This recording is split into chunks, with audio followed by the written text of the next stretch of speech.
누군가에게는 꿈의 노후주거지라고 불리는 실버타운이 누구에게는 지옥으로 전락했다고 하는데요.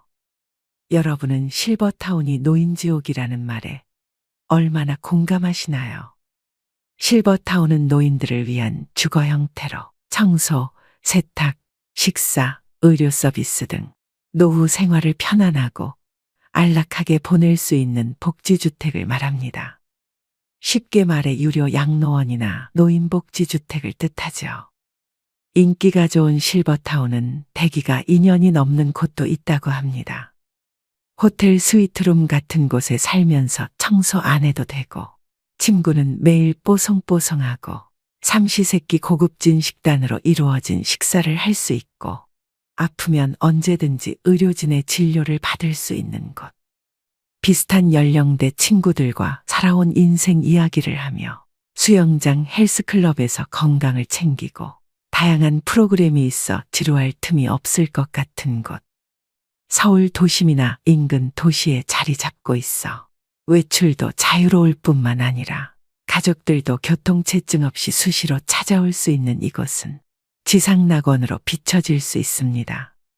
나이 들어 몸이 아프면 만사가 귀찮습니다. 그럴 때마다 누군가 밥도 해주고 청소도 해주고 빨래도 해줬으면 좋겠다는 생각을 하실 텐데요. 이처럼 지금 살고 있는 집보다는 식사, 청소 등 각종 서비스가 제공되는 럭셔리 실버타운에서의 삶을 동경하는 사람들도 적지 않습니다. 이런 생각으로 실버타운에 들어간 77세 박씨 할아버지가 있습니다. 오늘은 이 이야기를 바탕으로 실버타운을 둘러싼 환상과 현실, 그리고 실버타운이 노인지옥이라고 불리는 이유에 대해 말씀드리겠습니다. 이야기의 제목은 이렇습니다. 실버타운은 노인지옥이었다. 77세 박씨 할아버지는 3년 전 새로 생긴 럭셔리 실버타운에 갔다가 한눈에 반했습니다. 바다 앞에 위치한 근사한 22층짜리 신축 건물이었는데요. 1년 내내 기후도 온화해 지금 사는 지역보다 살기 좋을 것 같았습니다. 아내와는 1년 가까이 말 한마디 안 하는 사실상 별거 상태였기에 결정도 빨랐습니다. 집사람과 사이도 안 좋은데 이러다 내가 치매라도 걸리면 누가 나를 돌봐주겠나. 경치가 좋고 의료 서비스도 잘 되어 있는 여기서 여생을 홀로 보내야겠다. 박 씨가 선택한 실버타운은 만 60세 이상만 입주 가능한 노인 전용 거주 시설이었습니다. 그는 방 2개, 화장실 1개, 거실로 이뤄진 20평형을 골랐는데요. 보증금 5억에 매달 식사와 관리비 등으로 약 170만 원씩 냈습니다.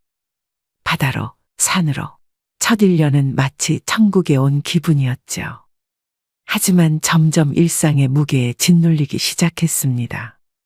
입주자들의 평균 나이는 75세.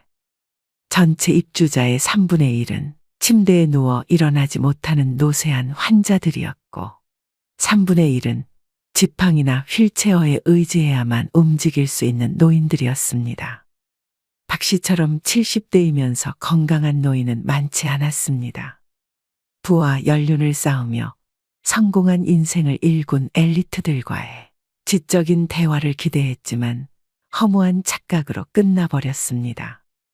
내가 왕년의 해외 법인 사장이었는데 직원만 5만 명이었어. 아들이 2인데 서울대 의대랑 법대를 보냈지.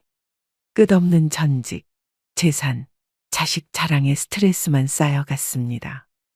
유명 셰프가 만든 삼시세끼가 제공됐지만 진수성찬도 하루 이틀이지 질려서 매일 먹긴 힘들었습니다. 영양식이다 보니 간이 약하고 맛도 썩 좋지 않았는데요. 시골 경로당에 가면 3, 4, 5 모여서 삼겹살, 파전 등 다양한 음식을 해먹습니다. 그렇지만 실버타운에서는 이러한 풍경을 기대하기 어렵습니다. 그래서 박 씨는 부엌에서 직접 요리해 간단히 먹는 날이 많아졌습니다. 실버타운 생활에 적응하지 못한 박 씨는 지역 커뮤니티에 눈을 돌려보기도 했지만 소도시라 그런지 생각처럼 친구를 사귀는 것이 쉬운 일이 아니었습니다. 방에 틀어박혀 외롭게 지내는 날이 늘었고 우울증이 찾아오기 시작했습니다. 살던 곳으로 돌아가고 싶다. 언제 죽을지 모르지만 만약 90세까지 산다고 하면 이런 감옥살이를 하면서 시간과 돈을 낭비하긴 싫었습니다. 결국 박 씨는 2년 동안의 실버타운 생활을 청산하고 작년 살던 곳으로 유턴했는데요. 만기 전 퇴소이기 때문에 비싼 수수료를 내야 했습니다. 비싼 수업료를 낸 셈이지만 그는 현재의 도시 생활에 매우 만족하고 있습니다. 박 씨는 나이가 들어도 남녀노소가 모여있는 지금의 주거 환경에서 계속 사는 것이 좋다는 걸 뒤늦게 깨달았다면서 두 다리가 성한 건강한 노인이 비싼 돈을 내면서 노인들만 모여 사는 실버타운에 들어갈 필요는 없을 것 같다고 얘기합니다. 여러분은 이 사연을 듣고 어떤 생각이 드시나요? 실제로 입소자들이 함께 모이는 식사 시간마다 자식 자랑을 하는 분들 때문에 화병이 났다는 분들도 계십니다. 할머니들이 무리를 짓고 새로운 사람을 배척하는 경우도 있습니다. 할아버지들은 한데 모이더라도 친해지기 전까지는 서로 얘기하지 않고 혼자 밥을 드시는 경우가 많다고 하는데요. 단체 생활 그 자체가 허들이 되는 셈이죠. 그러다 보니 실버타운은 3년 이상 거주해야 보증금을 100% 돌려준다는 곳이 많습니다. 즉 3년도 버티지 못하는 분이 많다는 의미입니다. 이처럼 실버타운이 마냥 좋지만은 않을 수 있습니다. 특히나 평소에 자기 자신이 어떤 사람인지 잘 파악하지 못하고 있다면 실버타운으로 들어가는 것이 말년에 가장 후회스러운 선택이 될 수도 있겠습니다. 여러분은 인생의 마지막 거처에 대해 생각해 본 적 있으신가요? 고향에 작은 집 하나 마련해 책 읽고 텃밭 가꾸며 조용히 살까? 아니면 북적북적한 도시에서 사람들과 부대끼면서 지낼까? 어디서 살든 자식들 고생 안 시키고 우아하게 마무리하고 싶은데 어떤 선택을 해야 후회하지 않을까요? 60대가 되면 누구나 한 번쯤 해보는 질문들일 텐데요. 물론 100세 시대의 은퇴 설계라고 하면 아직까진 많은 사람들이 재정적인 준비부터 떠올리죠.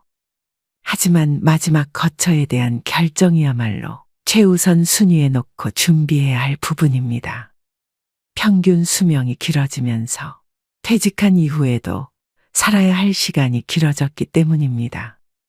나이가 들면 현역 시절처럼 외출을 자주 하지 않다 보니 집에 오래 머물게 되며 힘이 들어서 이사도 쉽게 다니지 못하게 됩니다. 은퇴 후 주거지는 처음부터 심사숙고해서 골라야 한다는 얘기인데요. 그래서일까요?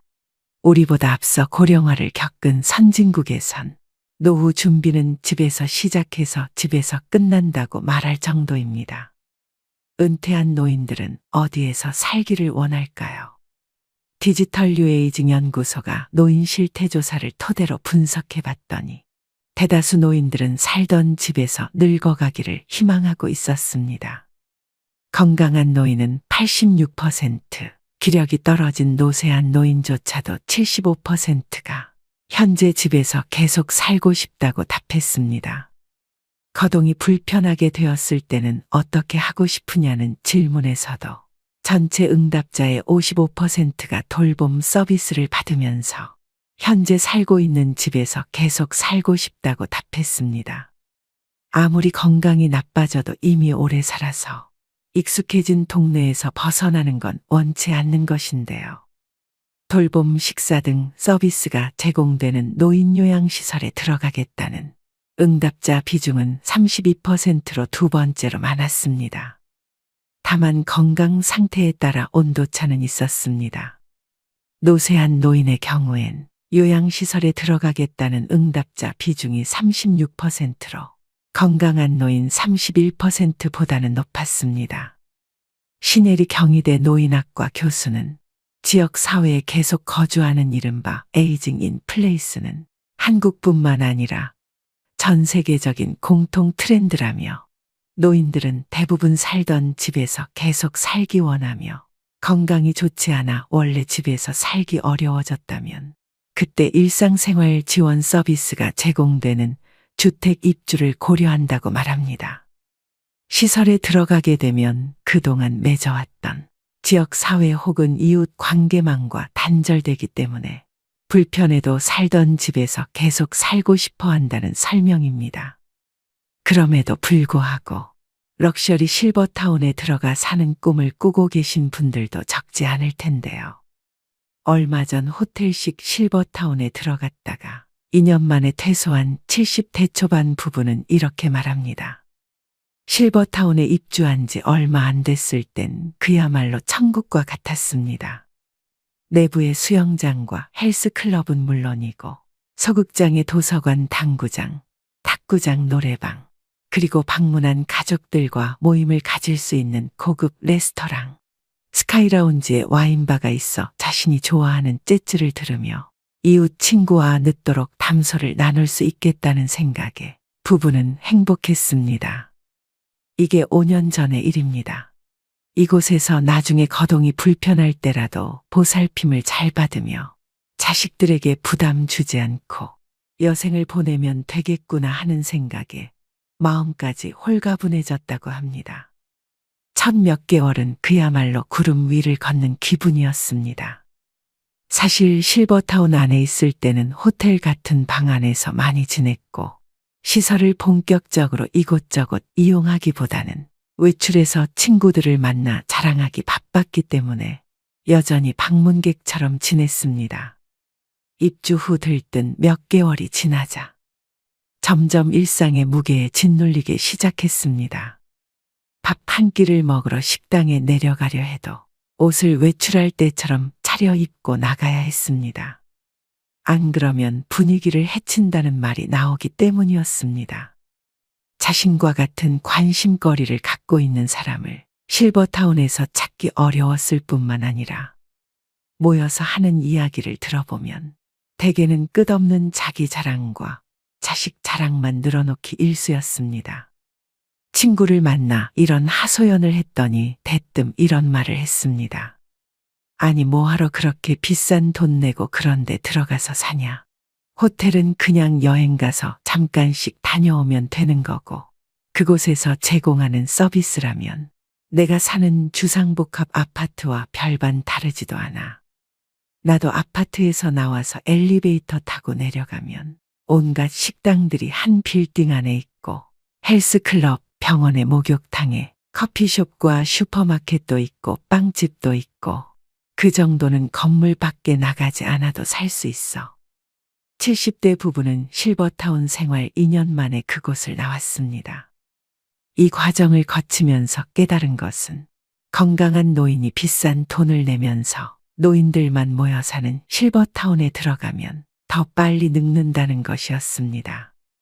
은퇴 후 주거 선택은 개인의 취향과 상황, 건강 상태에 따라 다르지만 실버타운의 환상과 현실을 비교하고 신중하게 선택하는 것이 중요합니다.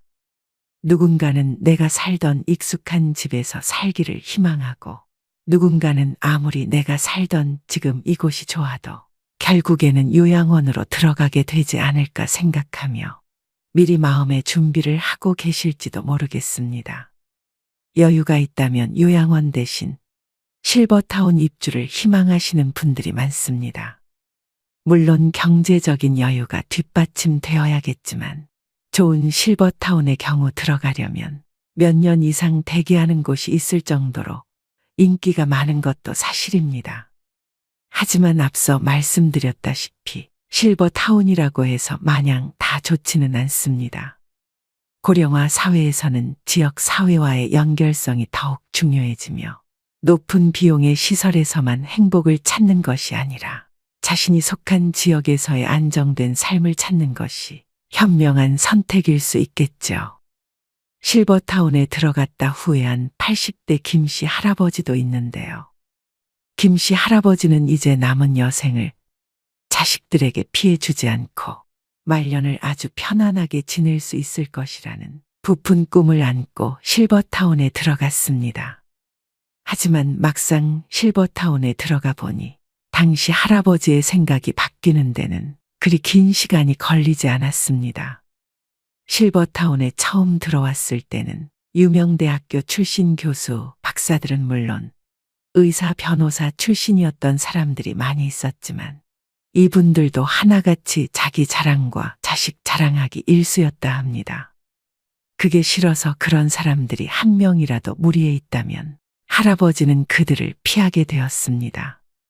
이럴 때면 혼자 마음 편히 집 주변 공원을 산책할 때가 제일 좋았구나 하는 생각에 잠기곤 했습니다. 하지만 이것이 전부가 아니었습니다. 노인들끼리 모함하고 왕따를 시키고 권위의식의 고집불통 이기주의까지 있을 건 전부 있었다고 합니다. 심지어 서로 의견 충돌로 인해 주먹 다짐도 있어 경찰차가 출동했던 적도 있고 할아버지와 함께 들어온 할머니에게 찝쩍거리다 남편 할아버지에게 들켜서 실버타운에서 공개적으로 혼쭐이 나기도 했답니다. 그 중에서는 사람을 의심하는 노인도 많아 실버타운의 직원들을 괴롭히는 사람도 있었다고 하는데요. 거기 서서 봉급이나 축내지 말고 일하러 왔으면 가만히 있지 말고 몰라도 좀 거들어. 이런 식으로 미운 직원이 눈에 띄면 괴롭히다 기어코 그 직원을 내쫓기도 했답니다. 자랑은 기본이었습니다. 왕년에 내가 경찰서장이었는데, 내가 신문사 기자였는데, 내가 세무서장이었는데, 내가 왕년에 별이 몇 개였는데, 내가 옛날에 하늘을 나는 새도 떨어뜨린 첩보부 대장이었다 하며 별의별 괴짜 노인들이 다 모여 있었다고 합니다. 평소 마음씨가 곱지 못한 노인들은 어디를 가나 있기는 마찬가지라는 생각이 든 어느 날에는 어떤 노인이 할아버지 곁으로 와서 나는 서울대 출신이라며 가뜩이나 가방끈이 짧았던 할아버지의 속을 확 긁어 놓았습니다. 이렇게 실버타운에 빨리 실증이 난 할아버지는 반년도 안 돼 고향에 있는 가족과 친구들 생각만 났고 당장 짐을 싸고 여기를 벗어나고 싶어 했습니다. 보증금 돌려달라고 보채고 싶었지만 시설 측은 이미 건설비 운영비로 전부 들어가 보증금 돌려줄 돈이 없다고 말했답니다. 그래서 그냥 꼼짝없이 돈도 몸도 묶여버렸습니다. 이렇게 최 씨 할아버지가 겪었던 일처럼 이기적이고 탐욕도 많으며 입만 열면 자기 자랑에 자식 남편 또는 아내 자랑 외에는 대화 주제가 거의 없는 사람들이 실버타운에 정말 많습니다. 어느 곳이나 텃세 심한 곳이 있는 것처럼요. 사실 노후에는 인생에서 내가 먹고 싶은 음식 해먹고 사는 것이 육체적으로 건강해지는 비결 중 하나입니다. 주변 어르신들 말씀하시는 것을 들어보면 식사 걱정 안 하고 남이 해주는 밥을 먹을 수 있어 실버타운에 가고 싶다고 하신 분들이 많이 있었습니다. 하지만 막상 실버타운에 계시는 어르신들은 식사가 질리는 게 제일 고충이라는 말씀을 하십니다. 먼 나라 미국에는 실버타운에서 치매 환자가 늘고 있다고 합니다. 그곳에서 너무 편하게 살다 보니 머리를 잘 쓰지 않은 것이 치매의 원인이 된 것인데요. 실버타운에 들어갈지 말지 현명하게 결정하기 위해서는 내가 어떤 사람인지 평소에 잘 인지하는 것이 중요합니다. 직접 살림하는 것을 좋아하시는 분들이나 내가 먹고 싶은 것을 직접 해먹는 것을 좋아하는 분들이라면 실버타운은 잘 안 맞을 수 있습니다. 소소하게 비 오는 날 김치 부침개 부쳐 먹고 청국장 끓여 먹고 돼지고기 넣은 김치찌개 끓여 먹는 것을 즐기시는 분들이라면 더욱 안 맞을 수 있습니다. 정리하자면 국내에서 실버타운을 경험한 사람들의 대다수가 공통적으로 말하는 점을 두 가지로 추려볼 수 있겠는데요.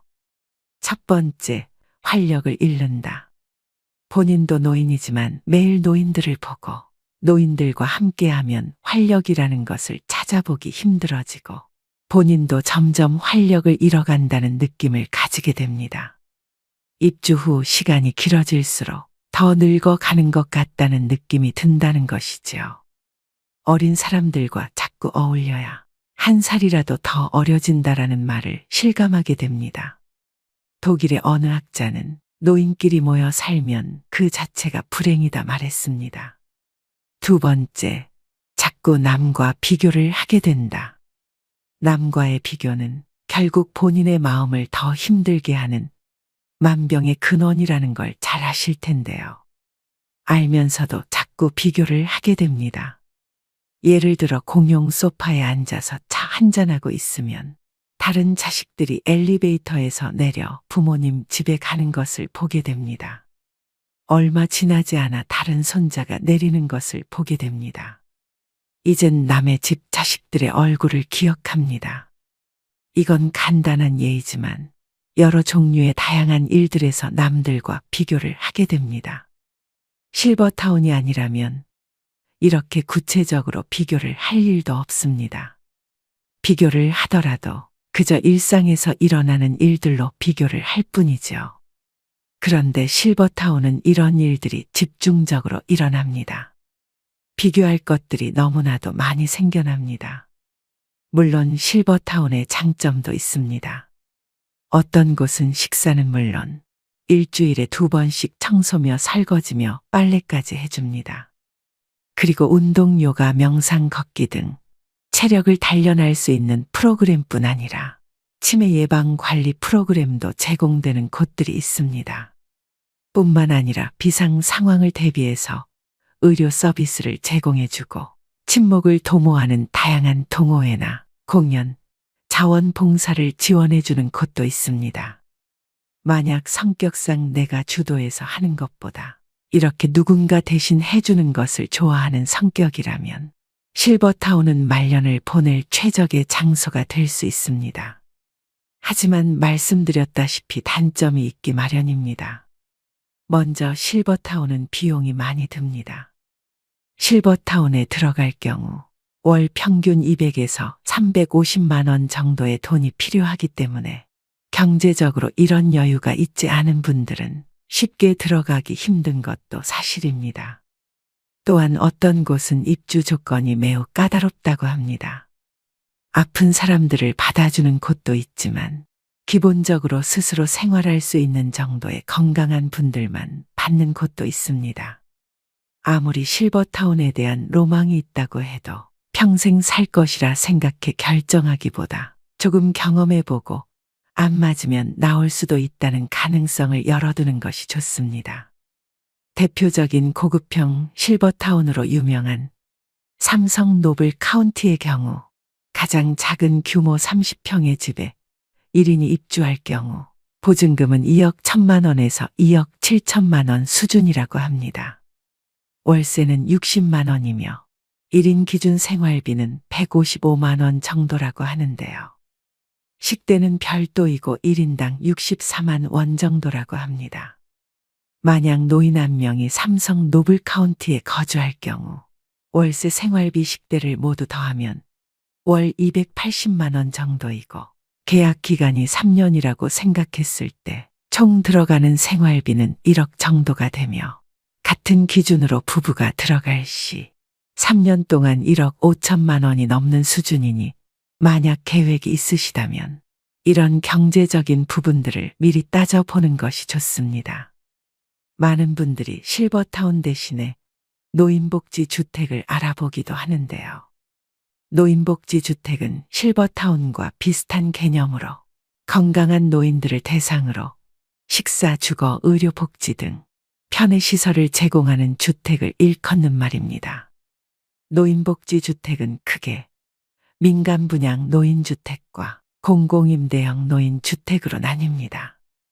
민간이 하는 것은 정부가 아닌 기업이 주도해 분양하는 주택입니다. 이 경우에는 자격이 따로 없다고 합니다. 보증금과 임대료 그리고 매매금을 지불할 수 있으면 누구든 신청 가능하다고 합니다.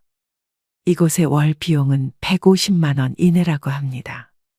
반면 공공임대형 노인주택의 경우 말 그대로 정부에서 지원을 해주는 주택이기 때문에 일정 자격 요건을 갖추어야 합니다. 공공임대형 노인주택 신청 자격은 만 65세 이상의 고령자이고 공공임대 주택의 경우 보증금은 200에서 300만 원 정도, 월 임대료는 4만 원에서 6만 원 정도로 저렴합니다. 보건복지부에 따르면 전국 노인복지 주택 39개소에 입소한 인원은 전체 고령 인구의 0.1% 못 미친다고 합니다. 초고령 시대를 맞아 다양한 노년 계층의 수준에 맞는 주거 형태를 지원하는 정책이 마련되어야 할 것입니다. 노년에 한 달에 수백만 원에 달하는 노인 주거 시설의 이용료를 감당할 수 없다면 양로원 혹은 요양원을 이용하는 것 말고는 마땅한 대책이 없는 것이 현실입니다. 하지만 어느 곳에도 해당하지 않는다면 그냥 내가 살던 곳에서 조용히 인생을 마감하는 삶도 참 의미 있을 것입니다.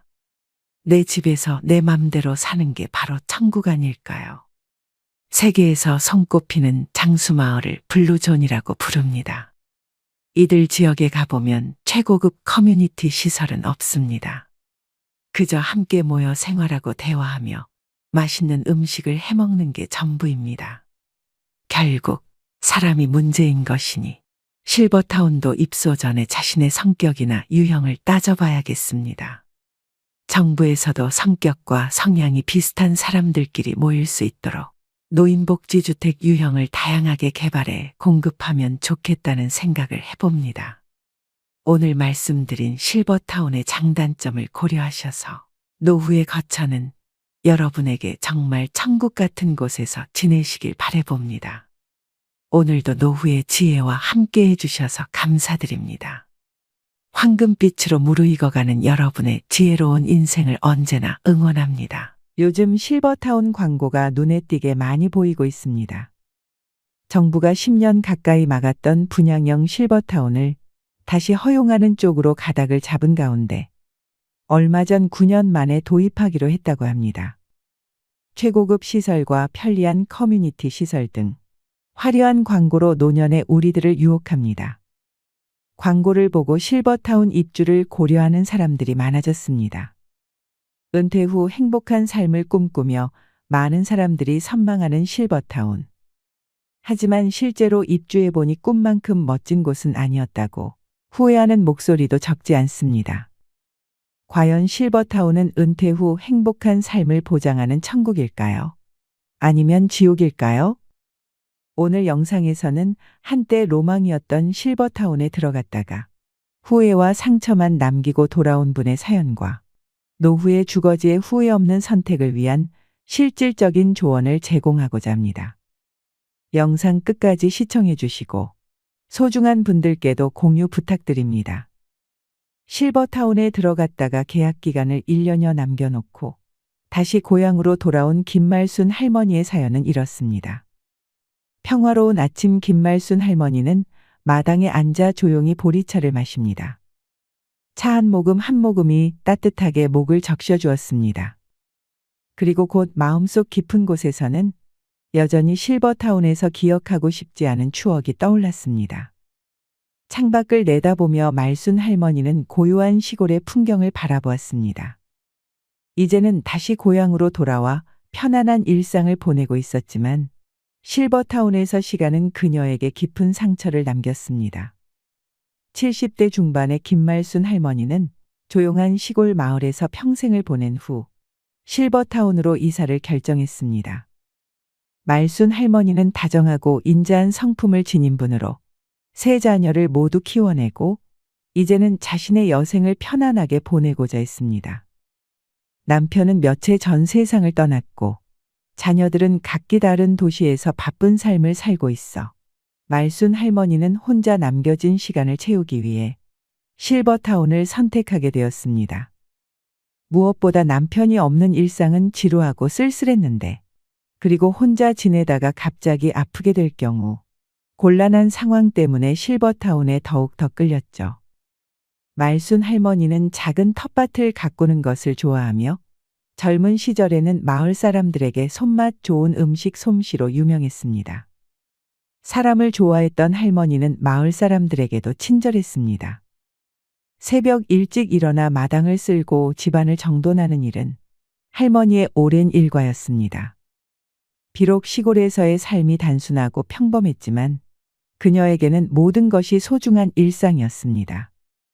실버타운에 들어가기로 결정한 이유는 무엇보다도 그곳이 제공하는 다양한 편의시설과 안전한 환경 때문이었습니다. 할머니는 실버타운에서 새로운 친구를 사귀고 건강하게 여생을 보내리라 기대에 부풀어 있었습니다. 처음에는 고급스러운 시설과 친절한 직원들 덕분에 할머니의 기대는 현실이 되는 듯 보였습니다. 김말순 할머니는 실버타운에 들어가기로 결심하고 많은 정보를 알아보았습니다. 그러나 할머니의 마음 한구석에는 꺼림칙한 감정이 자리 잡기 시작했습니다. 먼저 실버타운에 입주하는데 필요한 금액이 너무 비쌌습니다. 보증금과 월 납부 비용이 예상보다 컸지만 남편이 남겨준 유산과 자식들의 도움으로 이 문제는 해결할 수 있었습니다. 그러나 입소 자격 조건을 확인하면서 할머니는 당혹감을 느꼈습니다. 80세 이상은 신규 입소가 불가하고 혼자 거동할 수 없거나 치매가 있는 사람도 입소할 수 없다는 규정이 있었습니다. 매년 치매 검사를 받아야 했고 문제가 있으면 더 이상 실버타운에 머물 수 없었습니다. 이 사실을 알게 된 순간 말순 할머니는 말문이 막혔습니다. 할머니는 자신이 나이 들고 몸이 아파서 실버타운에 들어가려 했지만 오히려 이런 조건들이 그를 막고 있다는 사실이 기가 막혔습니다. 이 규정들은 말순 할머니의 마음을 어둡게 만들었습니다. 물론 할머니는 자격 조건에 모두 부합하기 때문에 입소를 할 수 있었지만 이후 나이가 들면 버려지는 기분이 들어 기분이 좋지는 않았습니다. 김말순 할머니는 실버타운의 치매 관련 규정에 대해 생각하며 조용히 혼잣말을 했습니다. 매년 치매 검사를 받으라니 그럼 내가 언제라도 내쫓길 수 있다는 거잖아. 이런 곳에서 마음 편히 지낼 수 있을까? 아니 애초에 이런 규정을 만든 사람들이 우리 같은 노인들의 마음을 이해나 할까? 그때 실버타운 직원이 할머니를 설득하기 시작했습니다. 어르신, 저희 실버타운에서 유명 셰프님이 만드는 식사를 챙겨드려요. 또 몸이 불편하시면 바로 진료 받으실 수 있도록 의료진이 상주하고 있습니다. 상담사는 부드러운 미소를 지으며 이어갔습니다. 그리고 어르신 혼자 계시면 심심하잖아요. 저희 실버타운에는 목욕탕과 헬스장, 탁구장, 노래 연습실 등 다양한 시설도 사용하실 수 있어요. 할머니의 눈빛이 조금씩 밝아지자 상담사는 더욱 열정적으로 설명을 계속했습니다. 그리고 저희는 50여 개의 다양한 동아리 활동을 운영하고 있습니다. 할머니께서 관심 있는 분야에 참여하셔서 새로운 친구들을 만나고 함께 활동을 즐기실 수 있습니다. 또한 매주 새로운 문화 체험 시간이 마련되어 있어 다양한 문화를 접하고 풍부한 경험을 쌓으실 수 있습니다. 상담사는 할머니에게 따뜻한 미소를 지으며 말을 맺었습니다. 많은 분들이 이곳에서 만족하셔야 어르신도 이곳에서 행복한 시간을 보내실 수 있을 거라 믿습니다. 우여곡절 끝에 결국 할머니는 실버타운에 입주하기로 했습니다. 치매 검사가 마음에 걸렸지만 상담 직원이 할머니를 끈질기게 설득해 입주하기로 마음먹었습니다. 김말순 할머니는 실버타운에 입주한 첫 달 동안 행복감을 느꼈습니다. 새로운 환경에서의 생활은 할머니에게 신선한 공기처럼 다가왔습니다. 매일 정성껏 준비된 식사를 하고 다양한 시설들을 이용하며 여유로운 시간을 보낼 수 있었습니다. 할머니는 매일 아침 창가에 앉아 따뜻한 차를 마시며 새로운 삶의 활기를 느꼈습니다. 그러나 시간이 흐르면서 할머니는 점점 불편한 점들을 느끼기 시작했습니다. 그중 하나는 사람으로부터 오는 스트레스였습니다. 입주한 지 한 달쯤 되었을 때 친한 할머니 한 분이 생겼습니다. 그녀는 처음에는 따뜻하고 친근하게 다가와 말순 할머니에게 큰 위로가 되었습니다. 하지만 이내 그 친한 할머니는 매번 자식 자랑을 시작했습니다. 자녀들이 얼마나 성공했는지, 어떤 선물을 받았는지, 가족과 함께한 여행 이야기 등을 끊임없이 늘어놓았습니다. 말순 할머니는 처음에는 그 이야기를 들어주었지만 점점 짜증이 나기 시작했습니다. 오늘 우리 사위가 말이야. 보너스 받아서 선물을 잔뜩 사서 왔더라고. 이래서 다들 대기업 그러는 거야. 말순 할머니는 더 이상 참을 수 없었습니다. 알았으니까 자랑 그만하고 얼른 가봐. 그러나 옆집 할머니는 꿈쩍도 하지 않고 계속 자랑을 이어갔습니다.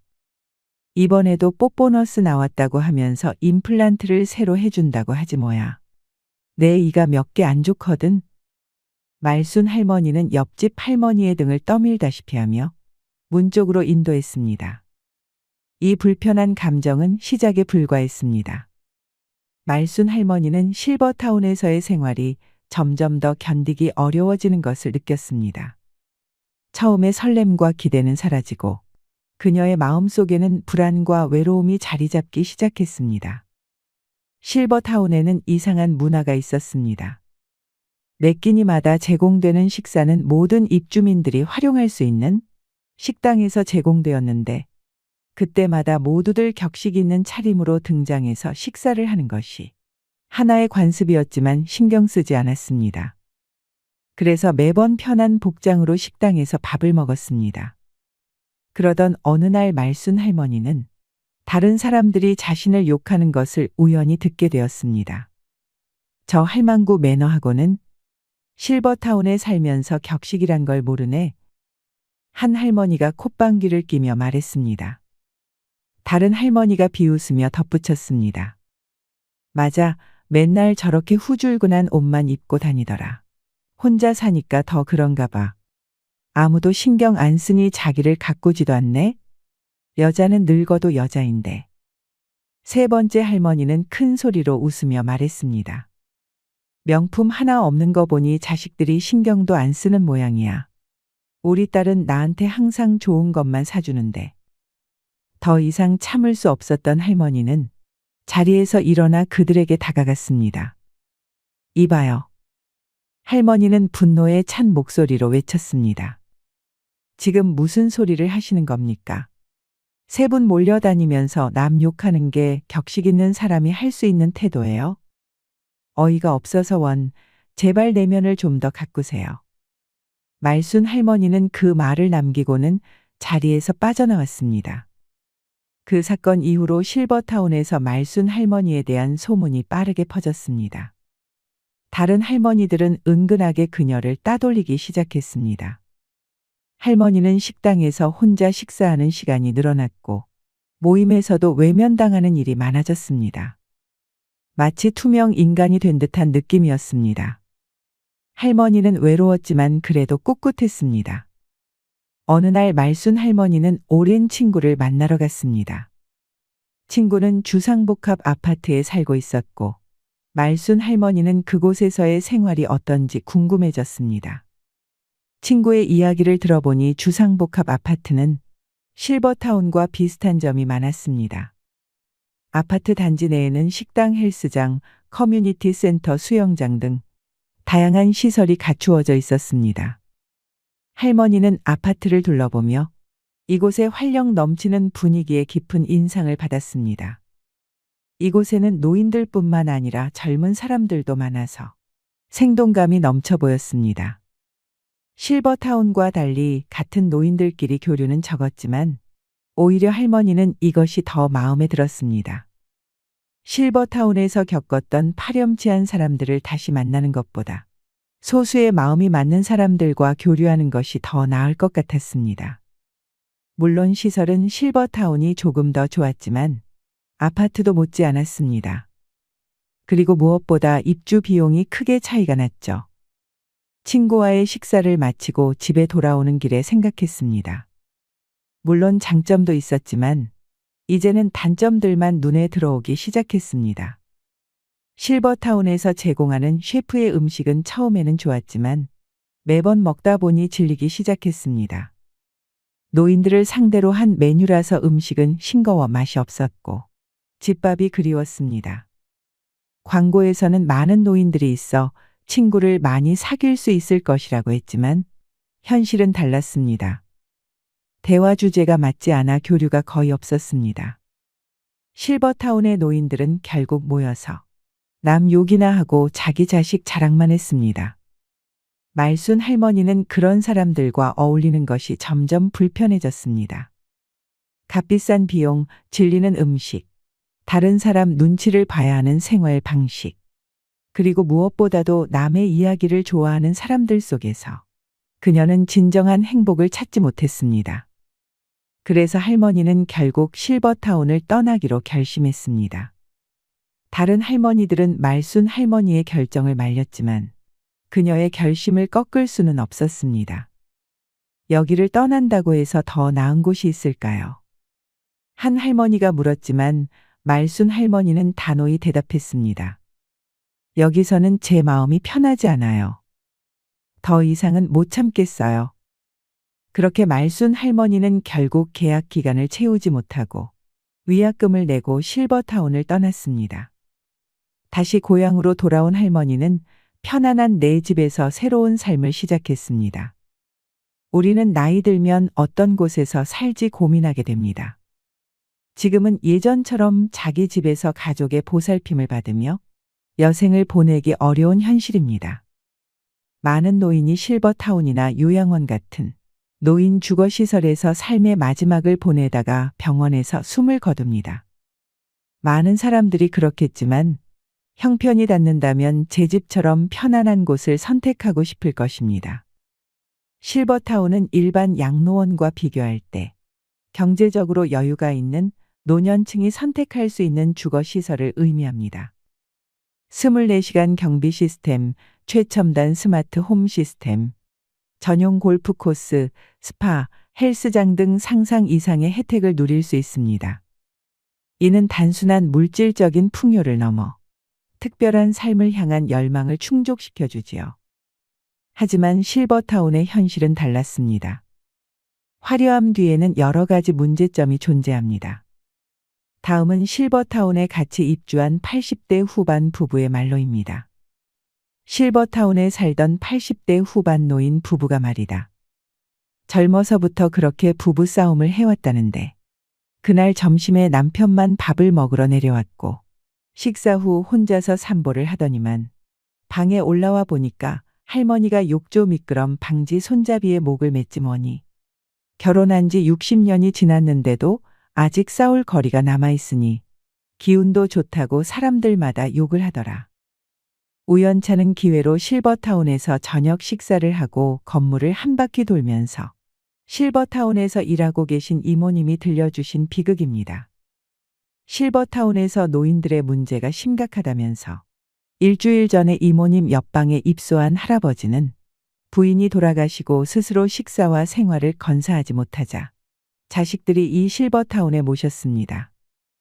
들어온 지 일주일 만에 아침을 먹으러 내려오지 않아 직원들이 올라가 보니 옆으로 누운 채로, 그러니까 벽 하나를 사이에 두고 이모님 방 쪽 침대를 향해 누운 채로 돌아가셨답니다. 실버타운을 운영하는 이들이 일상으로 대하는 비극입니다. 그러니까 말이다, 제명을 다하고 간 사람은 벽 하나를 두고 옆에서 죽어도 하나도 안 무서운데 투시는 목을 매든 떠난 사람의 방은 그 앞을 지나가기도 무섭더라. 삶과 죽음을 의연하게 받아들이고 마지막까지 자기 운명을 살아간 사람들이야. 노래하며 춤추며 저승길을 걸어가겠지만 처참한 노년을 살아가는 사람들은 하루하루가 비극일 테지요. 13년 전만 해도 실버타운 입주자들의 평균 연령이 75세였는데 먼저 살던 사람들은 늙고 새로 들어온 사람들은 고령자들 뿐이라 그런지 지금은 평균 연령이 85세랍니다. 식사 후 현관 앞 의자에 앉아 담소를 나누다 한두 시간 지나서 집 안으로 들어가곤 했는데 이젠 노인들이 10분을 못 넘긴다고 합니다. 제가 이모님이랑 실버타운 주위에 만들어진 산책길에서 산보를 하는 동안 추우니까 죄다 들어가 버렸어. 예전에는 이 앞에 잔뜩 앉아들 있었는데라는 말을 거듭하였습니다. 쓸쓸한 표정으로 말이죠. 실버타운에 입소한 한 할머니는 지난번 검사 결과로 약을 바꿔 드시면서 정신이 더 맑아지고 밤이나 낮이나 약에 취해 누워 계시던 모습 대신 요즘에는 하루 종일 침대에 앉아 TV 보고 계신다고 하는데요. 이모님 말에 의하면 90 중반을 넘기면서 할머니가 바뀐 점이 고집이 너무 세졌다고 합니다. 이젠 당신이 하고 싶은 것만 하지. 생활 규칙이나 약속은 지독히도 안 지키신다는 말을 덧붙이셨습니다. 그래서 노인분들이 이 할머니를 싫어해서 같이 늙은 마당에 왕따 아닌 왕따를 당하고 있다고 했지요. 직원 입장에서 7시 30분에 아침 식사도 전화를 하고 사람이 올라가서 모셔 내려와야 하니 직원들로는 보통 고달픈 일이 아니랍니다. 하지만 이곳 실버타운 원장님 말씀은 다릅니다. 노인들이 살기에 실버타운은 최고의 천국이라고 합니다. 외로움도 없고 불편할 일도 없다는 것이지요. 누구 말이 맞는 걸까요? 실버타운의 환상과 현실 사이에서 지금도 실버타운 입주를 고민하고 계신 분들이 있으실 거라 생각됩니다. 본인의 성향과 취향을 잘 고려하셔서 판단하셔야 됩니다. 실버타운은 나와 맞지 않는 것 같아라고 생각하시는 분들도 인생의 마지막을 보낼 거주지를 잘 선택하셔야 되는데요. 노후엔 어떤 집에서 살아야 할까? 노년기를 앞두면 누구나 해보는 고민입니다. 여러분은 현재 어떤 집에서 살고 계신가요? 은퇴 이후 넓고 탁 트인 정원에서 반려동물과 뛰노는 한적한 시골 생활 또는 도심 속 문화시설이 가득한 곳에서의 여유로운 도시 생활을 꿈꾸기도 합니다. 이미 그런 집에서 살고 계신 분도 또는 주거지 이동을 고민 중인 분도 계실 텐데요. 실제로 예비 은퇴자 2명 중 1명은 은퇴 이사를 고민한다고 합니다. 한 조사에 따르면 50에서 65세 중장년 2,000명에게 노후의 주거지에 대해 물었더니 지금 집에서 계속 살겠다와 다른 집으로 이사하겠다는 응답이 반반이었습니다. 일반적으로 중년에서 노년으로 넘어가는 시점에는 이사를 한번 간다고 하는데요. 노후에 살기 좋은 집은 따로 있다는 거 아셨나요? 우리는 나이가 들면 자식보다 믿을 건 집밖에 없다고 얘기하기도 합니다. 이처럼 노후의 보금자리는 인생 후반을 행복하게 보내기 위해 간과해서는 안 될 중요한 요소입니다. 노후에 살기 좋은 6가지 집에 대해 알아보겠습니다. 첫 번째, 최소 10평 미만의 집은 피해라. 최소 10평 미만의 집은 피해라입니다. 실제로 60대 이후에는 자녀들을 모두 출가시키고 부부 또는 혼자 사는 시니어들이 많습니다. 이때 무조건 작은 집으로 가야겠다는 생각에 10평 미만의 집을 선택하는 경우도 있는데 보통 정부에서 지원하는 실버 임대주택의 경우에도 전용 8평, 10평 정도가 많고 오피스텔의 경우에도 10평이 채 안 되는 곳이 많습니다. 하지만 나이가 들면 너무 좁은 집에는 살 수 없습니다. 여기서 좁은 집이라고 하는 것은 10평 미만을 이야기하는 것입니다. 10평이라는 것이 사람이 자기가 원하는 물건을 놓고 정신적 안정감을 추구하기에 최저 조건이며 흔히 말하는 복지적 공간이라고 합니다. 노후에 가장 좋은 주거 형태는 18에서 20평대의 소형 평수이면서 쇼핑, 의료, 취미, 오락, 친교까지 모두 가까운 거리에서 해결할 수 있는 주거 형태가 가장 좋습니다. 두 번째, 복지관 근처로 가라. 복지관 근처로 가라입니다. 우리나라의 집은 학군에 따라서 집값이 결정되는데 반해 초고령 사회인 일본은 복지관 근처 집값이 굉장히 비싸다고 합니다. 복지관 근처에서 많은 노인들이 좋은 서비스를 받기 때문에 복지관 근처에 좋은 집이 많고 집값도 비싸다고 합니다. 나는 아직 복지관 다닐 나이는 아니야 라고 생각하시는 분들이 계실지 모르겠습니다. 하지만 지금이야 근처에 친구들도 있고 아직 왕성하게 일하시는 분들도 계시지만 나이 들면 들수록 우리가 사는 곳에서 배움과 즐거움을 찾기는 힘든 것이 사실입니다. 그러다 보니 나중에는 어디에서 가장 많은 시간을 보내게 될까요? 바로 복지관입니다. 그 이유는 복지관 안에는 교육과 돌봄이 있습니다. 그뿐만 아니라 먹는 것까지 해결이 됩니다. 좋은 영양사도 있고 밥도 비싸지 않고 거기다가 각종 양질의 교육들이 많습니다. 자원봉사할 것들도 있어 보람도 느낄 수 있습니다. 시설도 굉장히 좋으면서 국가가 끊임없이 지원을 하고 관리까지 하며 전문가가 수시로 와서 교육도 합니다. 나이 들어 이런 집결된 서비스를 받을 수 있는 곳은 복지관 말고 찾기 힘듭니다. 물론 돈이 많은 분들은 어디서 배우든 어디서 먹든 부족함이 없겠지만 우리는 조금 부족할 수 있습니다. 특히 요즘같이 물가가 높을 때는 문 밖을 나가기가 무서울 정도입니다. 무엇을 배워보고 싶어도 돈 걱정부터 앞서게 되는데 이럴 때 복지관이 대안이 될 수 있습니다. 그래서 노후에는 내가 즐길 수 있고 친구도 만날 수 있는 복지관 근처에 사는 것이 좋습니다. 세 번째, 병원이 30분 이내에 있는 집을 선택해라. 병원이 30분 이내에 있는 집을 선택해라입니다. 가까우면 가까울수록 좋은 것이 병원이지만 제가 특히 30분을 강조하는 이유는 우리가 기초 의료 서비스에 접근하기 위한 최단 시간이 30분이기 때문입니다. 정말 위급한 상황을 제외하고는 30분 이내에 병원에 갈 수 있으면 됩니다.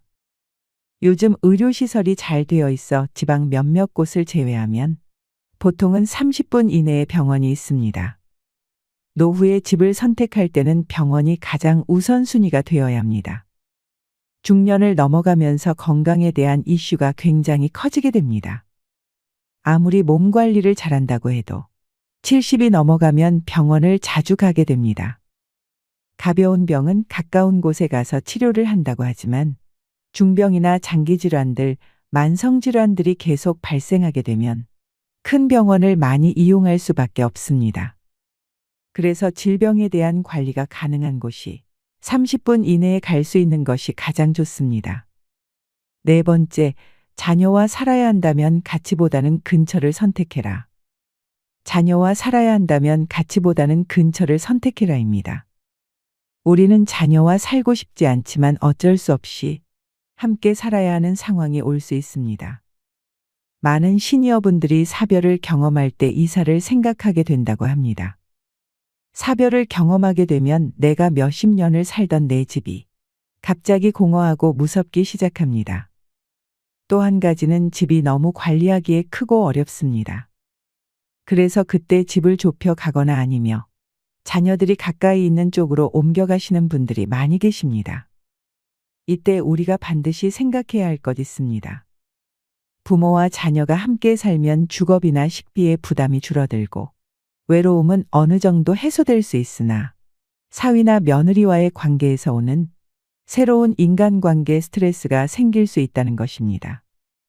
따라서 자녀와 함께 살아야 한다면 함께보다는 근처에서 사는 것이 가장 이상적입니다. 손주가 어렸을 때는 손주를 돌보는데 손을 보태거나 성장을 지켜보며 삶의 활력을 얻는 것도 좋습니다. 이렇게 자녀와는 적절한 거리를 유지하는 방법이 노후 생활에서 스트레스를 최대한 줄이면서 현명하게 지내는 방법입니다. 다섯 번째, 근처에 공원이나 산책로가 있는 집을 선택해라. 근처에 공원이나 산책로가 있는 집을 선택해라입니다. 우리 시니어분들이 스포츠나 산책 등에 참여하는 비율이 매년 증가하고 있습니다. 노년기에는 늘어난 시간적 여유를 이용하여 산책이나 가볍게 운동을 할 수 있는 공원 또는 산책로가 주변에 있는 주거 환경이 좋습니다. 노년기가 되면 활동성이 떨어지고 야외 활동을 적게 하게 됩니다. 하지만 나이가 들수록 적당한 야외 활동을 하여 신체 활력을 증진해야 합니다.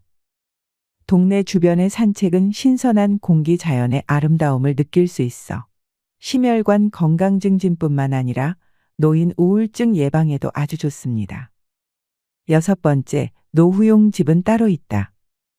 노후용 집은 따로 있다입니다. 우리가 집을 소유하고 있으며 재산세 관리비 같은 여러 가지 유지 비용이 발생됩니다. 신혼이나 2에서 30대에 산 집이라면 30년 이상이 지난 건물이 됩니다. 여기서 반드시 확인하셔야 할 부분이 있습니다. 바로 노후에 내가 이 집을 매매한다면 얼마나 받을 수 있는지 금액을 미리 파악해 두는 것입니다. 내가 거동이 불편해져 돌봄 시설이나 병원에 가야 할 때 그 비용을 집 한 돈으로 충당할 가능성이 크기 때문입니다. 내가 가지고 있는 금융자산이 적으면 자택 매매를 고려하지 않을 수 없게 됩니다. 나이 들어 갑자기 닥칠 수 있는 상황들을 대비하는 것입니다. 그리고 현재 사는 집이 너무 오래되었거나 나에게 너무 크고 관리하기 어렵다면 노후용 집으로 이사하는 것을 권하고 싶습니다. 노후가 되면 다리에 힘이 줄어들기 때문에 너무 크고 넓은 집은 집만 될 뿐입니다.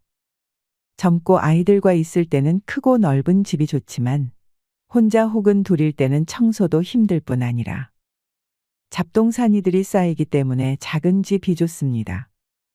집은 익숙함도 좋지만 그보다는 편리성이 중요합니다. 지하철역이나 마트, 병원 같은 편의시설은 가까울수록 좋고 작은 집이라 해도 부부 각자가 독립적으로 사용할 수 있는 방이 각각 있는 것이 좋습니다. 나중에 정말 나이가 들어서 우리가 수족을 움직일 수 없는 순간이 오게 됩니다. 그때는 우리가 요양병원이나 요양원을 가든지 자식들과 함께하는 순간이 오겠지만 내가 5에서 60세 이후에 이사를 할 때는 나만의 기준과 우선순위를 정하고 내가 살 마지막 집이라는 생각을 가지고 선택하시는 것이 좋습니다. 집이라는 것은 사고 파는 것이 쉽지 않다 보니 다시 돌아오기가 매우 어렵습니다. 그러니 은퇴 이후에 주거지를 결정할 때는 이주의 목적을 명확히 하고 타인의 기준보다는 나를 기준으로 선택해 보셨으면 좋겠습니다. 오늘 내용이 도움이 되길 진심으로 바라며 행복한 노후를 위한 현명한 거주지 선택을 하셨으면 좋겠습니다. 오늘도 노후의 지혜와 함께 해주셔서 감사드립니다. 황금빛으로 무르익어가는 여러분의 지혜로운 인생을 언제나 응원합니다. 부모라면 자식에게 다 해주고 싶은 마음입니다. 그래서 자식들 교육비, 결혼자금, 사업자금까지 다 대주고 손자, 손녀까지 봐주는 부모님들이 많습니다. 평생을 버는 족족 자식을 위해 돈을 쓰고 내 노후 준비는 하나도 되어 있지 않는 분들이 많으실 텐데요. 자식 덕 보려고 키운 것은 아니지만 나이 들어서 보니 이렇게 허무하고 외로울 수가 없습니다. 간도 쓸개도 다 내주며 키웠는데 자식들은 자기 살기 바쁘고 부모는 잘 거들떠 보지도 않습니다. 재산 있을 때는 그렇게 잘하더니 내가 가진 것 하나 없으니 짐짝 취급하듯이 냉랭하게 구는 자식들 때문에 상처받은 부모님들도 많습니다. 여러분은 자식들에게 부모 노릇을 언제까지 해야 한다고 생각하시나요? 자식에게 다 주지 마라. 자식과 거리를 두고 살아라 등 이제는 이런 말들이 건강 상식처럼 머리로는 알지만 막상 내 자식에게는 적용이 안 되는 부분들이 많습니다. 부모는 눈 감을 때까지 자식 걱정에 마음 편할 날 없지만 자식들은 부모의 마음과 같지 않습니다. 부모 부양의 인식 역시 과거와 크게 달라졌는데요. 15년 전 절반 이상 국민이 부모는 자식이 모셔야 한다고 생각했지만 지금은 5명 중 1명만 그렇게 생각하는 것으로 나타났습니다. 한 조사에 따르면 자식이 부모를 부양한다는 의견이 2007년 63%였던 것이 2018년에는 24.3%로 떨어진 것이 현실입니다. 이미 이 같은 상황을 인지하고 현명하게 부모 자식 관계를 재정립하고 계신 분들도 계실 것이고 그래도 자식밖에 없지라며 자식에게 많은 것을 의지하고 사는 분들도 있으실 텐데요. 여러분은 어떠신가요? 여기 자식들에게 의지하고 살다 배신감에 땅을 치고 후회하는 최씨 할머니가 있습니다. 자식들이 주말에 최씨 할머니의 집에 방문했습니다. 하지만 어쩐 일인지 할머니는 문만 열어주고 다시 방으로 들어갔습니다. 어머니 좋았어요. 웬일이냐? 엄마 보러 왔죠. 난 바쁘니 쉬었다 가라. 할머니는 자식들과 손주에게까지 눈길도 안 주고 방문을 걸어 잠갔습니다. 언뜻 서운함이 느껴지는 할머니와 자식들에게는 어떤 사연이 있었을까요? 할머니는 어릴 적 10살도 채 되기 전에 어머니가 지병으로 세상을 떠나게 되면서 가족 모두 함께 농사를 지으러 작은 시골 마을로 이사를 했습니다. 그렇게 가족들과 논농사와 콩농사를 지으며 생계를 꾸리다 할머니는 19의 고운 나이에 띠동갑 연상의 군인이었던 남편을 만나 결혼을 했습니다. 결혼하고 초반에 남편은 너무 다정했고 그렇게 어머니의 빈자리를 느끼지 못할 만큼 할머니는 행복한 하루하루를 보냈습니다. 하지만 그 행복은 오래가지 못했습니다. 전쟁이 발발하며 다른 나라로 파병을 가게 된 남편은 무사히 돌아와 할머니와 2명의 자식을 낳았지만 시간이 갈수록 남편은 전쟁 후유증으로 인해 알코올 중독자가 되었습니다. 사람이 전쟁이나 고문, 자연재해 사고 같은 큰 사건을 겪은 뒤에는 공포감이나 불안, 우울증이나 불면증을 경험하게 되는데 최 씨 할머니의 남편도 이를 피할 수 없었습니다. 할머니의 남편은 점점 술을 마시는 빈도가 높아졌고 심지어 폭력을 행사하기도 했습니다. 남편과 좋은 추억들이 많았던 할머니는 차마 남편을 두고 도망을 갈 수는 없었지만 자식들을 맞고 살게 키울 수가 없어 고향에 있는 이복 동생의 집에 자식들을 맡겼습니다. 할머니는 자식들이 어딜 가든 지금 여기보다는 나을 것이라 생각했습니다. 하지만 자식들은 그곳에서 심한 차별을 겪어야 했습니다. 할머니는 농사를 하며 번 돈을 이복 동생에게 보냈음에도 할머니의 자식들에게 제대로 밥을 주지 않았고 힘든 일을 도맡아 시켰습니다. 얘 빨리 일어나지 못해? 밥값 해야 할 거 아니야. 여기도 집안 사정이 넉넉하지 않았기에 자식들은 꿀꿀이 죽을 먹어야 했습니다. 꿀꿀이 죽은 돼지 먹이로 사용해야 할 정도의 조악한 재료가 들어갔는데 대부분은 미군 부대의 병영에서 식사를 끝내고 버린 음식물 쓰레기였습니다. 휴전 이후에도 우리나라의 사정이 워낙 궁핍했던 탓에 1970년대 초중반까지 미군 부대 근처 시장이나 골목의 허름한 식당에서 많이 팔았던 것이 꿀꿀이 죽이었습니다. 이렇게 자식들은 부모 곁을 떠나 힘든 어린 시절을 보내야 했습니다. 하지만 남편이 세상을 떠나고 할머니는 다시 자식들을 집으로 오게 할 수 있었습니다. 이때 할머니는 그간 자식들을 스스로 못 키운 것에 많은 죄책감을 느껴 모든 것을 자식을 위해 희생하며 살았습니다. 자식들은 그저 공부만 할 수 있게 집안일도 모두 할머니 스스로 도맡아 하며 자식들이 하고 싶다는 것은 아낌없이 지원해줬습니다. 그렇게 오랜 시간이 지나서 자식들도 모두 결혼을 했습니다. 최 씨 할머니는 그래도 꽤 긴 시간 뒷바라지를 하며 자식들을 출가시키고 마음이 한결 가벼웠습니다. 자식들이 독립을 해도 집에 자주 찾아왔고 자식들이 집에 올 때면 자식들을 위해 이것저것 싸주며 결혼했음에도 챙겨주고 싶은 마음이 가득한 할머니였습니다. 그렇게 가득 챙겨줄 때마다 할머니는 정성스레 쓴 손편지도 같이 건네주었습니다. 며느리도 어찌나 착하던지 집에 올 때마다 엄마 엄마 하며 아주 살갑게 할머니를 대해줬습니다. 엄마, 어디 아픈 데는 없으시죠? 부탁할 거 있으면 언제든 얘기하세요. 그래, 고맙다, 새아가. 며느리는 할머니가 무언가를 줄 때마다 기쁘게 받았고 그 기쁜 모습을 볼 때마다 할머니는 더 챙겨주고 싶었습니다. 그렇게 그날도 어김없이 한가득 음식과 간식을 아들과 며느리 손에 쥐어주었습니다. 그날 할머니는 저녁에 산책을 가려고 하는데 길가에 버려진 간식들을 보았습니다. 저게 뭔가 싶어서 가까이 갔던 할머니는 오전에 자기가 자식에게 주었던 그 간식과 같은 것임을 확인했습니다. 그 간식은 이 주변에 팔았던 간식이기에 누가 저 아까운 것을 버리고 갔나 확인해 봤더니 그 안에는 할머니가 정성스럽게 적었던 손편지가 같이 들어 있었습니다. 그랬습니다.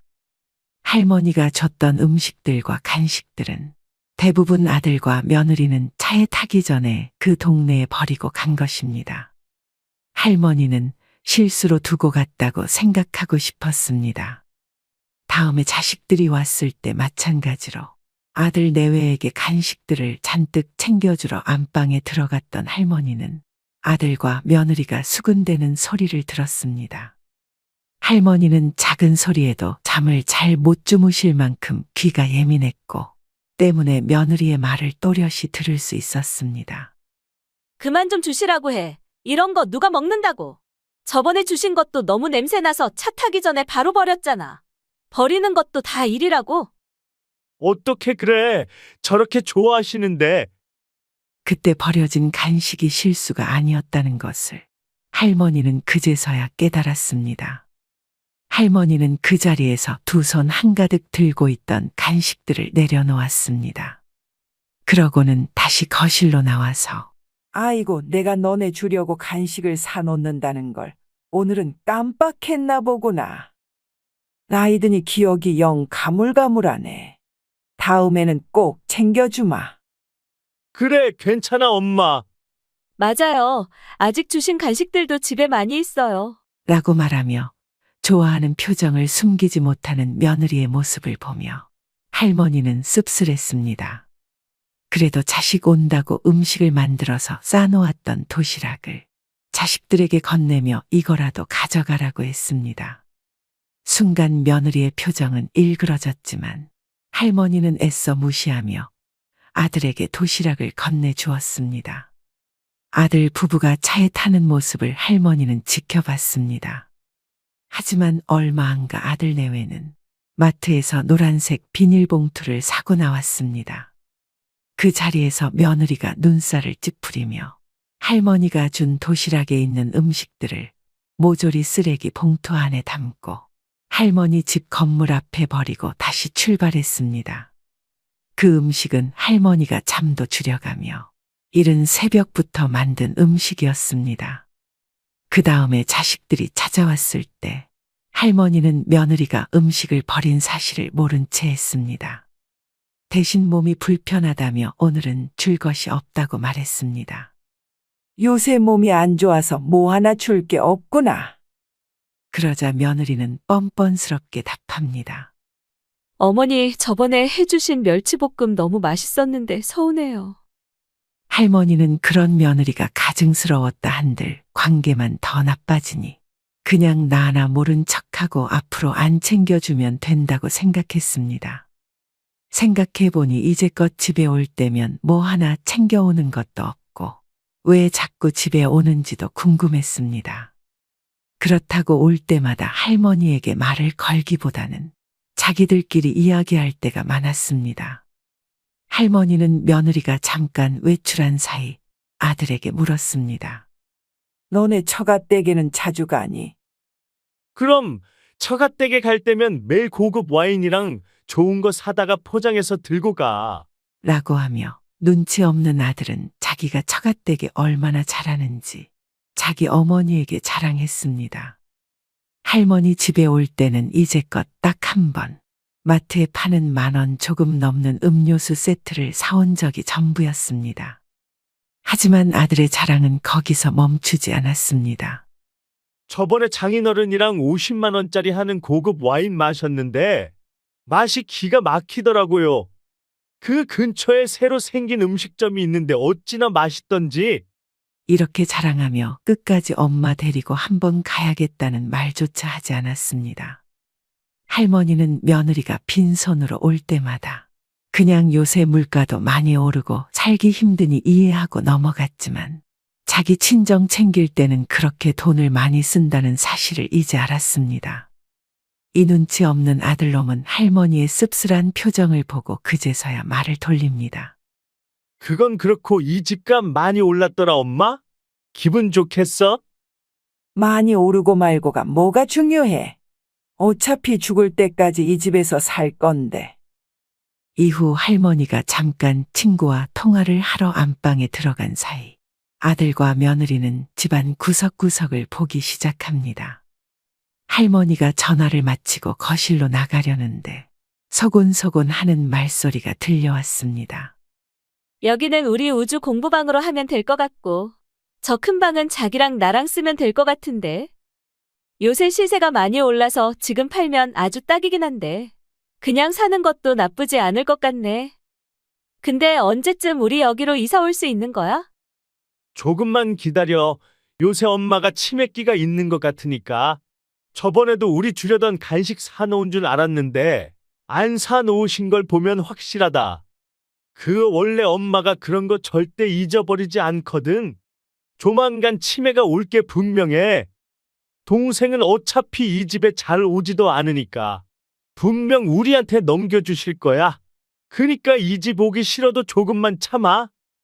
집을 준다고 단 한 번도 입 밖으로 꺼낸 적도 없고 나중에 눈 감을 때나 주려고 했었지만 아들 내외는 할머니의 의견은 안중에도 없고 미리 자기들이 이 집을 어떻게 쓸지에 열띤 토론을 벌이고 있었습니다.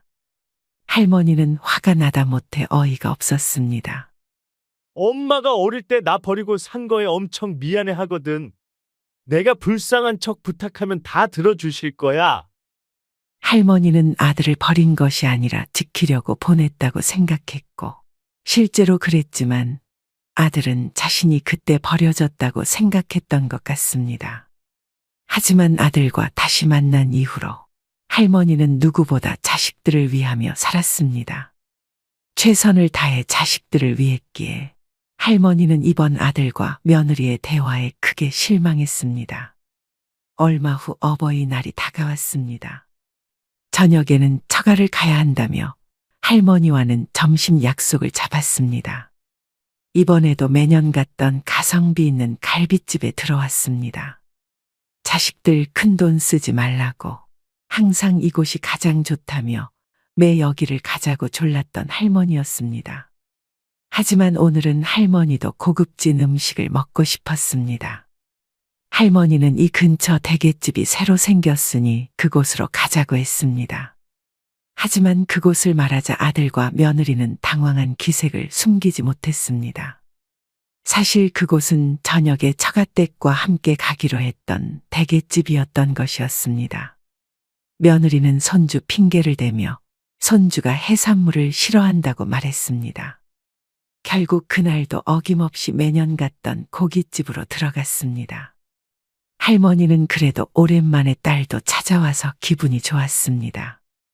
그날은 할머니가 1년 중 유일하게 막걸리를 마시는 날이었습니다. 막걸리를 마시며 그래도 기분이 풀릴 무렵 자식들이 밖에서 이야기하는 소리가 들렸습니다. 할머니는 창가 쪽에 앉았고 그 시간은 대낮이었기 때문에 밖의 소리를 다 들을 수 있었습니다. 이번에는 누가 계산할 거야? 많이 나온 것도 아닌데 오빠가 낼 거야? 나는 저녁에 또 처가 가서 돈 많이 써야 돼. 돈 벌어서 다 처가에 갖다 바치는 거 아니야? 나 좀 봐주라. 눈치 보기 힘들다 나도. 내가 내면 와이프가 노발대발 할 거야. 나도 요새 힘들어. 그리고 엄마 집에 가면서 이것저것 많이 받았을 거 아니야? 엄마가 주는 걸 오죽 좋아해. 너는 집에 오면서 그런 말을 해라. 거기 가는 게 얼마나 귀찮고 힘든 줄 아냐? 할머니는 이렇게 점점 언성을 높이며 싸우는 자식들을 보며 그 자리에서 일어났습니다. 그러고는 고기를 채 반도 먹지 않은 상태에서 뒷주머니에 있는 작은 흰 뭉치에서 돈을 꺼내 계산대로 향했습니다. 그러고는 다시 자식들이 돌아왔고 할머니는 화장실을 간다고 하며 집으로 돌아갔습니다. 아니, 집으로 돌아가면 자식들이 찾아올 게 뻔했기에 근처 공원으로 발걸음을 돌렸습니다. 자식들에게는 취했으니 나 먼저 집으로 들어간다는 문자 한 통을 남기고 공원으로 발걸음을 재촉했습니다. 그날은 공원에 사람도 없고 참으로 조용했습니다. 그 자리에서 들리는 것은 할머니의 숨죽이는 울음소리 뿐이었습니다. 집에 들어갔을 때는 자식들이 들어와 있었습니다. 할머니는 혼자 방에 들어가 조용히 눈물을 다시 한번 삼켰습니다. 그렇게 혼자 방 안에서 울고 있다는 걸 알면서도 거실에서 하하호 TV 보며 웃는 소리가 할머니를 더 비참하게 만들었습니다. 하나같이 계산적인 자식들의 모습을 볼 때마다 차라리 가진 게 없었으면 오히려 속 편할 것 같다는 생각이 들기도 했습니다. 할머니는 이렇게 남보다 가족이 못하다는 느낌이 들 때 그렇게 서글플 수가 없었습니다. 하지만 어릴 때부터 산전수전 다 겪어본 할머니였습니다. 할머니는 그날 다짐했습니다. 더 이상의 부모 노릇은 하지 않고 이제는 오직 자신만을 위해 살아가겠다고 말이죠. 할머니는 이날부터 자식에게 의지하는 것을 포기했습니다. 예전에는 자식들에게 미안해하면서도 이런 부탁 저런 부탁을 했었는데 그렇게 할머니가 부탁할 때면 자식들은 억지로 들어주기 일쑤였습니다. 그런 모습이 보기 싫어서 하고 싶었던 것을 많이 포기했던 할머니였습니다. 하지만 이제 할머니는 스스로 배우기를 시작했습니다. 버스 타는 것부터 택시 잡는 법까지 주변 어르신들 혹은 그냥 지나가는 행인에게 물어보며 실수도 해가며 하나씩 배워갔습니다. 차라리 모르는 사람에게 부탁하는 게 자식들에게 부탁해서 자식들 귀찮아하는 표정을 보는 것보다는 마음이 편했습니다. 집도 주택연금을 받기 위해 정보를 알아보았습니다.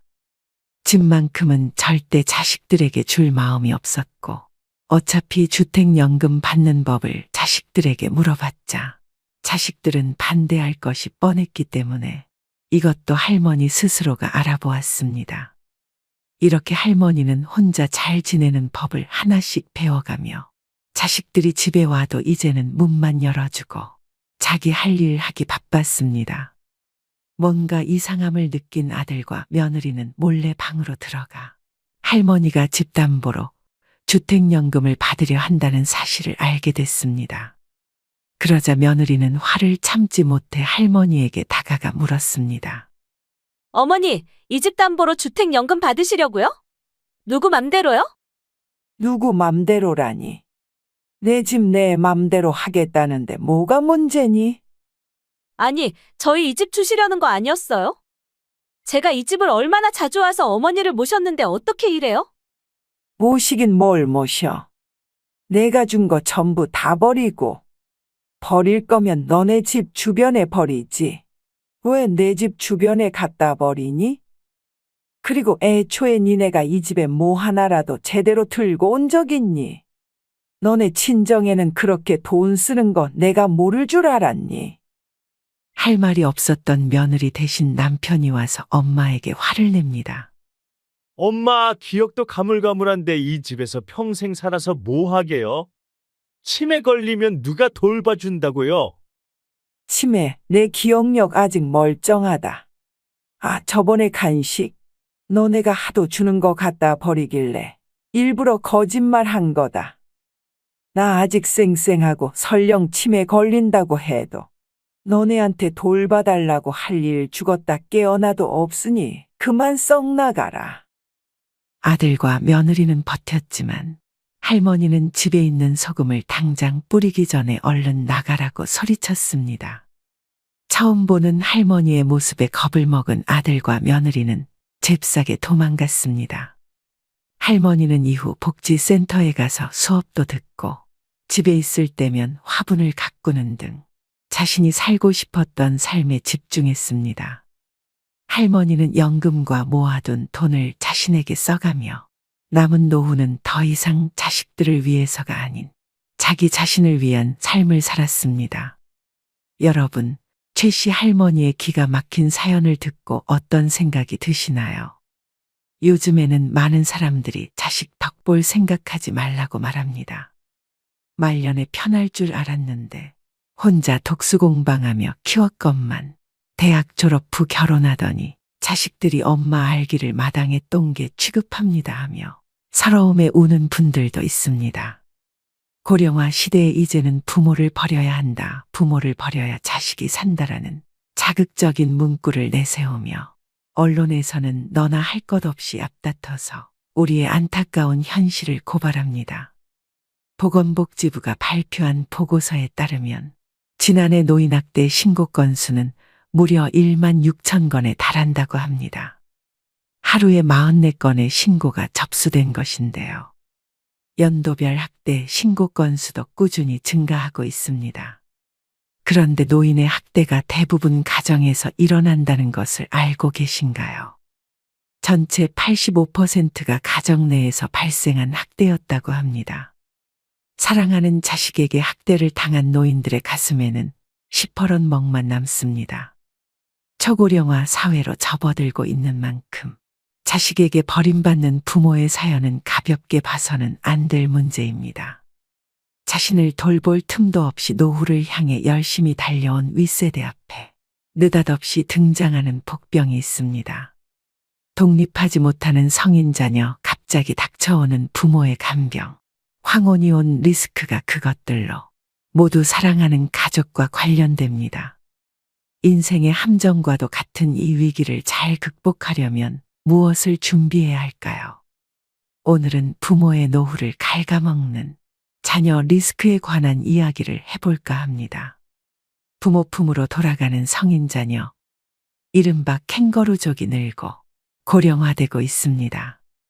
연구에 따르면 만 19세에서 49세 성인 남녀 중 30%가 부모와 동거 중입니다. 40대라 해도 미혼자는 50%가 부모와 함께 삽니다. 만원과 비혼 풍조가 퍼지고 취업난과 주거비 부담이 겹치면서 자녀들이 독립하지 못하고 있는 것입니다. 한국 부모들은 자녀에 대한 무분별한 지원이 문제가 됩니다. 많은 교육비를 투여한 것도 모자라 자녀가 결혼하면 집 팔고 대출받아 지원해 주는 것을 당연하게 여깁니다. 더 심각한 것은 결혼 후에도 사업자금이나 생활비, 교육비 등의 명목으로 손을 벌리는 자녀들이 적지 않다는 점입니다. 이렇게 되면 아무리 노후 계획을 탄탄하게 세웠다 해도 무용지물이 됩니다. 우리 주변에는 자녀들의 등살에 다 쓰고 죽겠다며 선포했던 부모의 노후 계획이 흔들리는 슬픈 이야기들이 넘쳐납니다. 유전유효, 무전무효라거나 미리 재산을 안 주면 시달려서 죽고 찔끔찔끔 주면 쫄려서 죽고 다 주면 굶어 죽는다는 슬픈 우스갯 얘기마저 나도는 상황입니다. 성인 자녀 입에서 노인은 돈 쓸 일도 없지 않느냐라거나 여유 있으면서 왜 안 도와주느냐, 상속 미리 한다고 생각하시라는 말이 나올 정도면 부모 자식 관계는 악화될 대로 악화된 상태입니다. 하지만 평소 자녀 리스크에 대비할 것을 누누이 강조해온 전문가들은 노후 자산을 너무 쉽게 내어주다가는 자칫 부모와 자녀 세대가 함께 무너질 수 있다고 경계합니다. 그렇다면 자녀 리스크를 피하려면 어떻게 해야 할까요? 첫째, 부모의 노후 계획에 대해 자녀들에게 정확히 설명해주고 부모의 노후도 소중하다는 점을 공유해야 합니다. 부모 재산의 소유권은 부모에게 있다는 점도 분명히 해둘 필요가 있습니다. 50대, 60대는 자녀 교육에 올인하는 동시에 부모 봉양 부담도 짊어진 낀 세대입니다. 부모 세대가 80세를 넘어서면 건강이 급격히 악화되고 보살핌이 필요해지는 경우도 생깁니다. 자신의 노후 준비도 안 돼 있건만 기나긴 간병 부담에 맞닥뜨리는 것입니다. 독박 간병의 고통은 겪어보지 않은 사람은 알 수 없습니다. 특히 노인의 정신적 퇴행을 가져오는 치매는 간병하는 사람의 심신을 갉아먹는 재앙에 가깝습니다. 부모님은 내가 모시고 간다.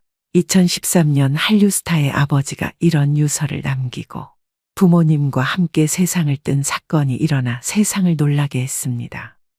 평소 극진한 효자였던 아버지는 연예인인 자녀들을 배려해 혼자 부모 간병 부담을 짊어졌고 우울증에 걸렸을지언정 힘들다는 내색조차 비치지 않았다고 합니다. 오랜 세월 부모님 밥을 떠먹여 드릴 정도로 간병에 몸바쳐온 효자가 부모를 돌아가시게 한 페류나가 돼버린 것입니다. 그들을 사지로 내몬 것은 효도하는 자식이었을까요? 아픈 부모였을까요? 우리는 이런 문제들에 대해 진지하게 고민해야 합니다. 둘째, 자녀에게 경제적 자립심을 갖게 해주고 금융교육을 시키는 것이 명문대 졸업장보다 훨씬 중요합니다. 자녀가 스스로의 힘으로 살아갈 수 있도록 교육해야 한다는 얘기인데, 이게 가능하려면 부모 스스로도 자녀에 대한 집착에서 벗어나야 합니다. 특히 저성장 시대에는 여건에 맞게 소비를 조절하고 절약하는 능력이 절실해집니다. 즉, 자녀 리스크를 줄일 수 있는 가장 기본적인 방법은 자녀에게 경제적 자립에 대해서 가르쳐야 한다는 것입니다. 경제적으로 자립하지 못하면 평생 누군가에게 얹혀서 살 수밖에 없는데요. 진정한 경제적 자립이란 주어진 경제적 상황에 자기 자신을 맞춰 넣는 능력을 기르는 것입니다. 자녀에게 결핍에 적응하는 방식을 가르치는 것도 중요합니다. 또 자녀에게 어릴 때부터 투자 교육을 시키는 것도 중요하다고 했습니다. 셋째, 은퇴 노후 전문가들은 목돈은 가능하면 현금 흐름으로 바꾸라고 조언합니다. 노인의 재산을 호시탐탐 노리는 세력은 도처에 있다며 목돈 그 자체가 폭탄 같은 위험물이라고 말합니다. 목돈을 연금이나 배당 수익이 나오는 형태로 묶어놓으면 자녀건 사기꾼이건 그 돈에는 손을 댈 수 없고 노인은 시간을 자신의 편으로 만들 수 있다는 것입니다. 여기 두 노인의 사례가 있습니다. 10억 이상의 현금을 가졌던 A 노인과 해마다 4천만 원 연금을 받는 B 노인의 노후 비교입니다. 두 분 모두 노안으로 10년째 요양시설에서 생활하고 있습니다. 자녀들은 극진히 모시지만 긴 병의 효자는 없는 법이죠. 그런데 A 노인의 자녀들은 시간이 갈수록 어머니가 빨리 돌아가시기를 바라는 반면 B 노인의 자녀들은 오래오래 사시기를 바라더라고 합니다. 왜 그럴까요?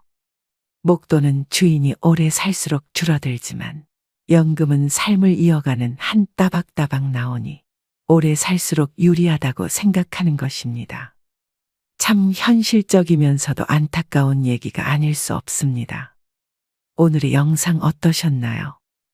요즘 주변 친구들이나 환갑을 넘은 지인들을 보면 열의 8 정도는 자녀 리스크로 마음고생을 하고 계시는 것 같습니다.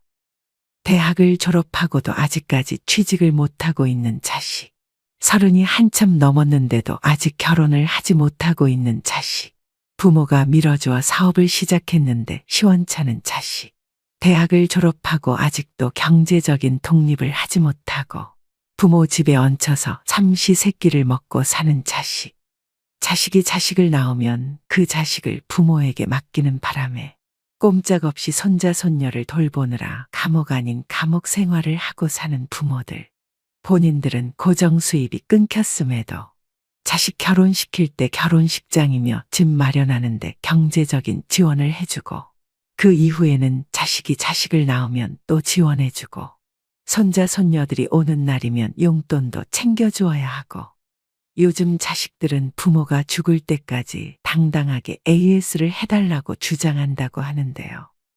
왜 그래야 하느냐고 물으면 내가 낳아달라고 했나요? 내가 태어나고 싶어서 세상에 나왔냐고요? 엄마 아빠가 좋아서 나를 만들었으니 끝까지 책임져 주어야 하지 않아요. 더 이상 할 말이 없더라고 합니다. 점차 자녀는 리스크가 되어가고 있는 것만은 확실합니다. 여러분들은 꼭 자녀들에 대한 리스크를 잘 생각하시고 현명하게 노후 준비하시길 바라겠습니다. 오늘의 영상이 여러분의 부모-자식 관계에 큰 도움이 되셨길 바랍니다. 오늘도 노후의 지혜와 함께 해주셔서 감사드립니다. 황금빛으로 무르익어가는 여러분의 지혜로운 인생을 언제나 응원합니다.